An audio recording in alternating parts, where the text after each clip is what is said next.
Salut à tous. Alors aujourd'hui on se retrouve pour repiquer, rempoter nos cornichons. Alors il y en a certains qui sont particulièrement morts suite au gel, mais j'ai réussi à en sauver pas mal en les mettant dans la véranda. Euh, donc du coup ils ont quand même bien repris, même s'il y en a qui font toujours la tête forcément. Donc voilà, je les avais mis en godet par 3 ou 4.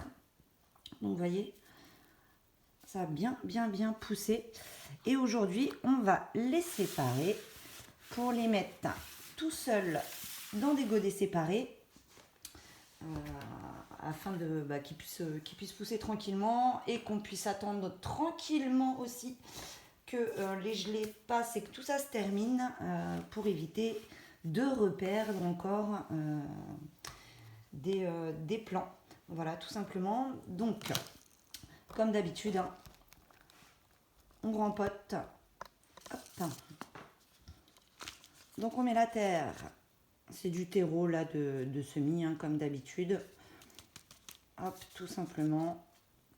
Alors, on peut en trouver dans tous les supermarchés ou dans les jardineries. Ou alors, on peut le faire soi-même. Je vous montrerai un jour comment je fais mon semis quand j'en fais, bien sûr. Hop, donc un et le petit deuxième. Alors comme d'habitude, hein, on tasse pas la terre, ça permet d'avoir une bonne aération au niveau de la plante. Hop, on met un ras. Donc j'ai pris des godets qui sont quand même assez gros. Hop. Et donc, comme d'habitude, on prend nos semis.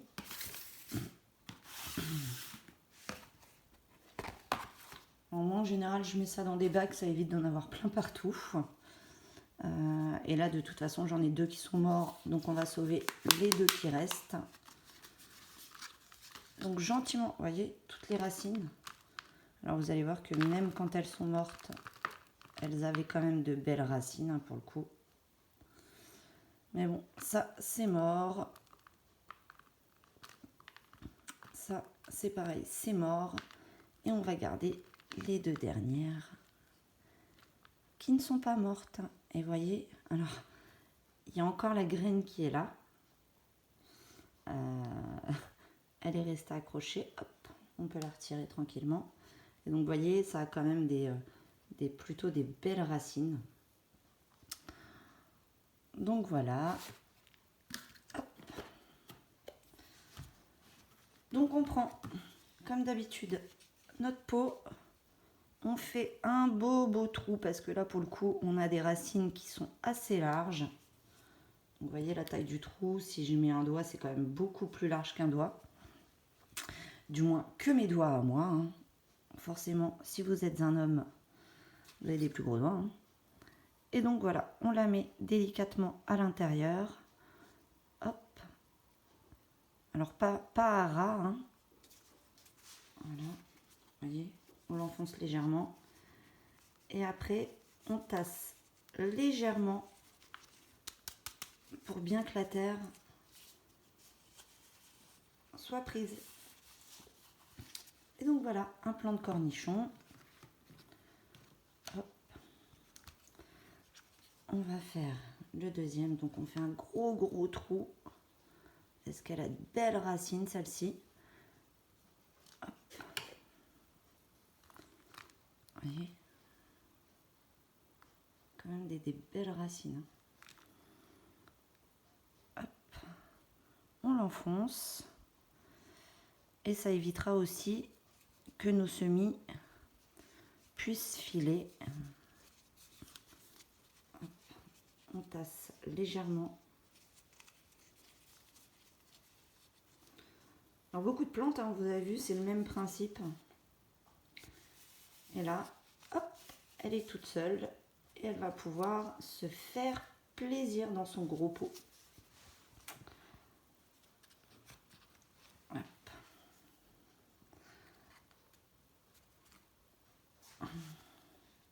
Donc là, on a une terre qui était plutôt sèche et toujours un petit cadavre là, dégelé. Bon, comme quoi on a beau dans un même godet avoir plusieurs plantes, elles ne réagissent pas toutes pareilles. Il y en a qui sont plus résistantes que d'autres.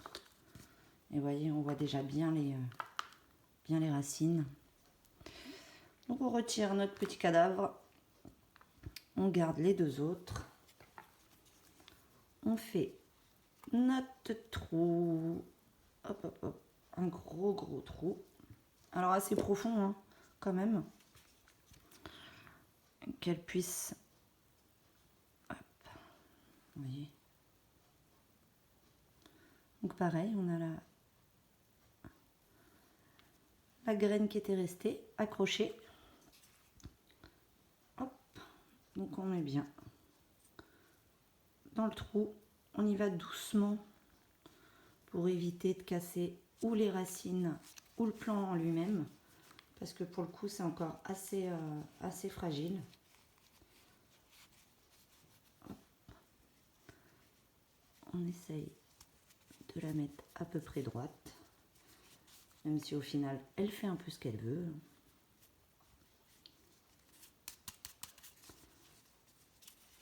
Et voilà, un autre plan.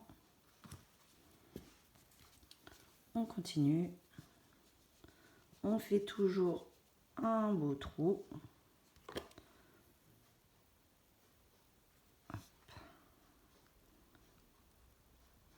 On n'hésite pas à laisser de toute façon la terre, encore la graine. On n'hésite pas à laisser la terre. On n'est pas obligé de mettre les racines à nu en fait, tout simplement. Et hop, notre cornichon.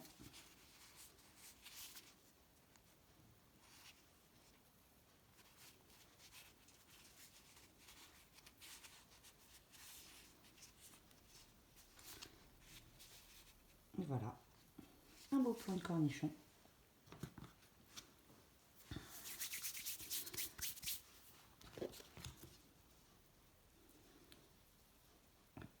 Un joli trou.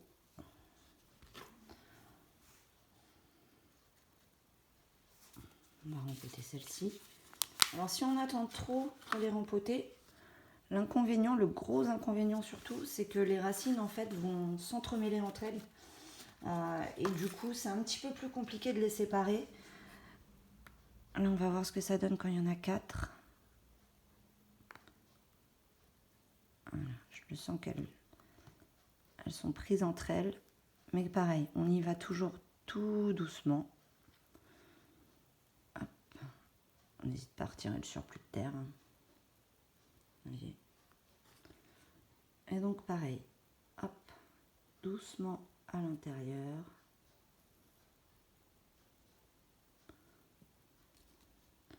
Alors on évite d'enfoncer trop quand même, pour éviter tout simplement que quand vous allez arroser, que vous arrosiez les feuilles en fait. Il faut éviter au maximum justement d'arroser les feuilles. C'est pas forcément bon pour la plante. Et ça c'est valable pour pas mal de plantes. La dernière fois on me demandait pourquoi j'arrosais mes salades. Parfois j'y vais avec une bouteille d'eau, donc je remplis plusieurs fois pour arroser vraiment au pied de la salade. Et on m'a dit, mais pourquoi tu prends pas un arrosoir? Parce que mes salades tout simplement étaient collées, très proches les unes des autres. Et donc si je veux éviter au maximum de mettre de l'eau sur les feuilles, et bien pour le coup, parfois j'hésite pas à prendre une bouteille d'eau que je remplis soit avec de l'eau du robinet. Alors là pareil, attention, l'eau du robinet, ça dépend de l'eau que vous avez. Il y a des eaux qui sont plus ou moins calcaires. J'ai l'avantage, moi, d'avoir aussi une source d'eau à la maison avec un puits. Du coup, vous voyez, celle-ci, elle pousse bien, elle nous fait la petite pousse au milieu. Donc, je vous disais, j'ai l'avantage d'avoir une source d'eau à la maison avec un puits. Et c'est vrai que ça aide énormément les plantes, pour le coup. Elles poussent très très bien en été. L'eau du puits est vraiment top, top, top.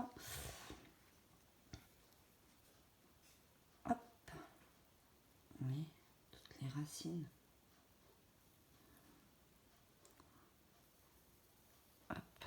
Là, on va faire un plus gros trou pour le coup. Et la taille du trou là que j'ai fait. Pour éviter que les racines soient trop dirigées vers le haut.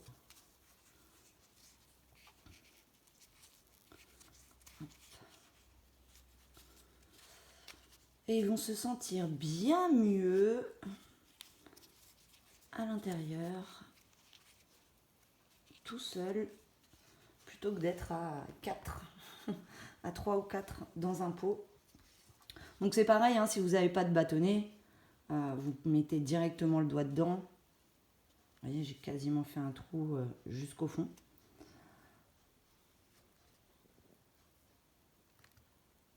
Hop.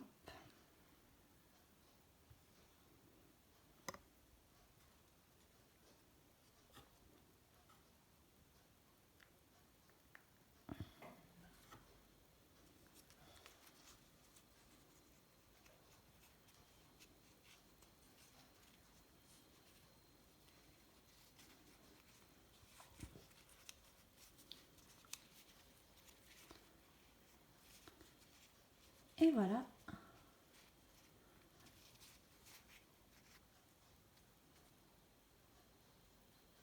Notre petit plan de cornichon.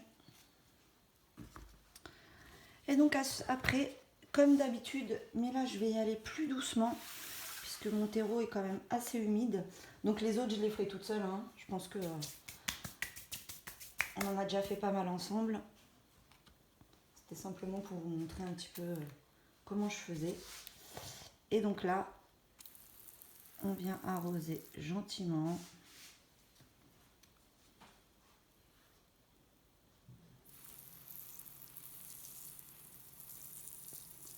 Puis ça permet à ce que la terre puisse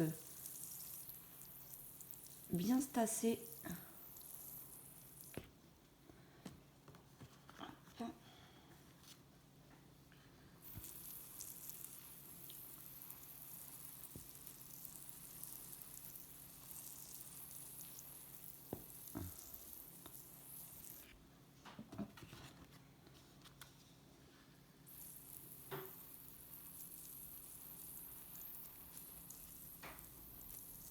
Alors je vous rassure, hein, si vous mouillez les feuilles, il n'y a pas mort d'homme non plus, hein, puisque de toute façon, ce qu'il faut se dire, c'est que dans la nature, quand il pleut, ça tombe forcément sur les feuilles.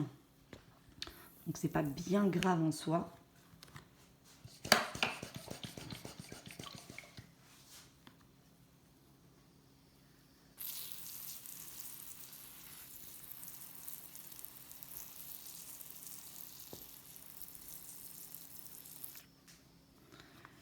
Et cette fois-ci, je ne mettrai pas par contre d'eau au fond du bac. Parce que comme je vous le disais, j'ai un terreau déjà qui est assez humide aujourd'hui.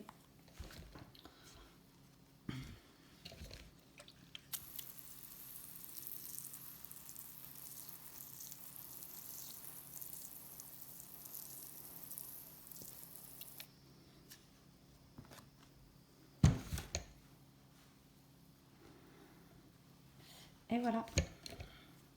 Voilà pour nos cornichons. J'en ai encore pas mal d'autres à rempoter. Donc je vous laisse. Et puis du coup, vous aurez l'occasion de voir d'autres vidéos. Vous voyez, on mouille pas les feuilles, mais bon, pour le coup, elles sont quand même un petit peu mouillées. Quand je dis on mouille pas les feuilles, c'est surtout on ne les arrose pas réellement dessus. Donc je vous retrouverai pour d'autres vidéos, pour d'autres semis, d'autres rempotages. Et puis une fois que les gelées seront passées, je vous montrerai du coup comment on plante aussi en terre certains plants. Voilà, à très vite!